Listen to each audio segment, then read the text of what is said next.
Bienvenidos. Estos son consejos jurídicos para la vida cotidiana. El tener la necesidad de comprar un inmueble es una cuestión que a todas las parejas nuevas, a los jóvenes, les es importante porque van a generar un patrimonio, porque de alguna u otra manera buscan tener una estabilidad patrimonial, un lugar donde vivir, donde formar a la familia. Pero el mercado inmobiliario ha presentado diferentes complicaciones o planteamientos un tanto confusos. Por eso es importante que tengas claro cuáles son los principales puntos que debes de tomar en cuenta cuando estás por comprar un inmueble.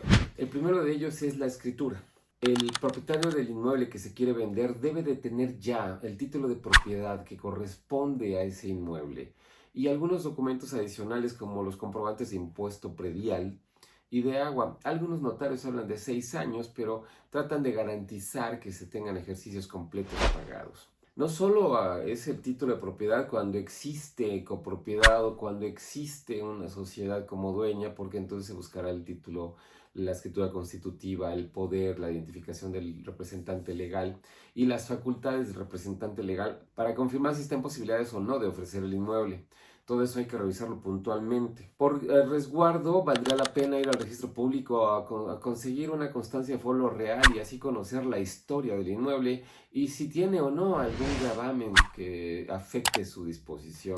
Otro de los puntos importantes es que vamos a firmar. Estamos muy preocupados en el mundo de los inmuebles cuando damos asesorías correctas porque es muy frecuente que lleguen las personas pidiendo que se revisen documentos que manda el agente inmobiliario para que se firme, para apartar el inmueble, pagar un anticipo o asegurar la operación o vamos, vienen muchos argumentos, pero no es necesario firmar este contrato que ellos le llaman de preventa, pero que en estricto sentido es una cuestión muy compleja porque no es ni siquiera una promesa de compraventa, ya que ellos no tienen la libre disposición del inmueble, sino solo el dueño. Son ellos los principales beneficiarios, son ellos los agentes inmobiliarios los que reciben el dinero y empiezan a generar un ambiente un poco confuso, por no decir demasiado violento y excesivo.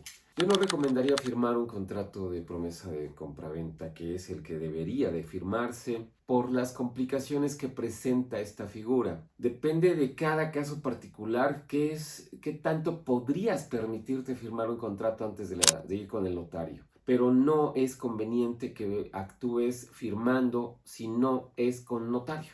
Entonces, dependiendo de tu asunto, se verá. Otra de las cosas que importa saber es cómo está el inmueble, qué tiene en su radiografía, por decirlo de una manera. ¿Cuántos años tiene la construcción? ¿No tiene afectaciones por sismos? ¿Es el único propietario? ¿No tiene otros copropietarios? ¿Quién lo posee? ¿Está a libre disposición de quien te lo vende? ¿O hay arrendatarios? Estas pequeñas minucias exigirán que hagas algunos detalles en la escritura ante el notario. Otro es qué tanto debes de pagar. Si está actuando un agente inmobiliario, es el vendedor el que cuando reciba el pago del precio de la compraventa le tendrá que dar la comisión al agente inmobiliario. Los gastos notariales correrán por cuenta del comprador. Si existe un tema de beneficio adicional porque negociaste un precio por debajo del valor comercial, existe la posibilidad de que tengas que pagar el impuesto sobre la renta. El comprador tendrá que verificar cuál impuesto sobre la renta tendrá que pagar o en su caso, qué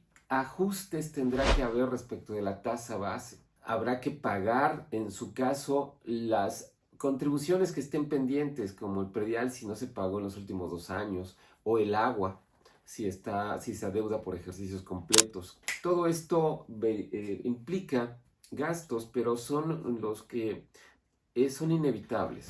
En alguna ocasión me tocó ver que se quería comprar un inmueble que estaba sometido a un embargo de un título de crédito y se tuvo que hacer un juicio para poder cancelar esa inscripción del embargo.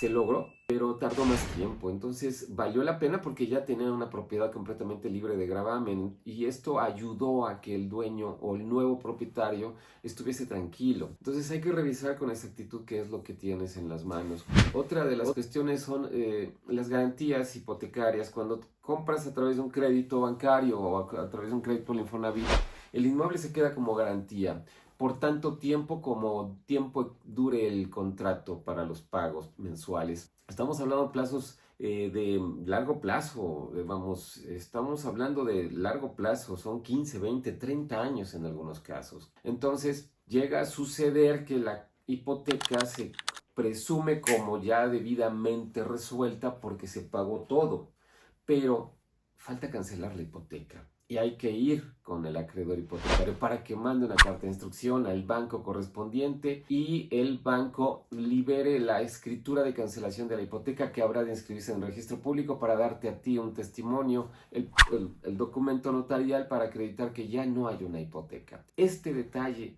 se llega a detectar como una omisión por parte de quienes están esperando que haya una liberación de hipoteca y no se hizo nada al respecto. No significa que sea lo único que haya respecto del inmueble. Puede ser que haya inscripciones posteriores o de que haya alguna nueva disposición sobre la posesión del inmueble. Vamos, las cosas van cambiando. Ya no estamos hablando de que haya una receta secreta para todos los inmuebles.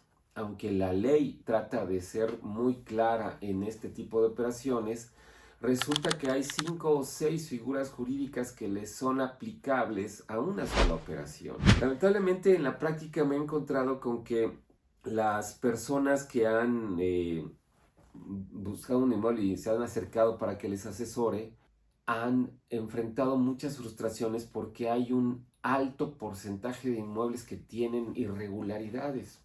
Y por la experiencia adquirida en regularización de inmuebles, pues he podido ayudarles a que esto se resuelva o a salvarlos de una operación indebida o ayudo hasta a los vendedores a regularizar su situación para que realicen la operación de venta. Lamentablemente el porcentaje de aclaraciones o de necesidad de regularización alcanza un alto porcentaje. Estamos hablando del 90% de los casos que he atendido en los últimos 25 años. Entonces es importante que lo tomes en cuenta, que te asesores de un abogado, que no sueltes dinero antes de haberte asesorado, que no firmes nada antes de haberte asesorado. En caso de que yo te pueda aclarar alguna duda, no, pues, contáctame, con gusto te apoyaré. Yo soy Osvaldo y soy abogado.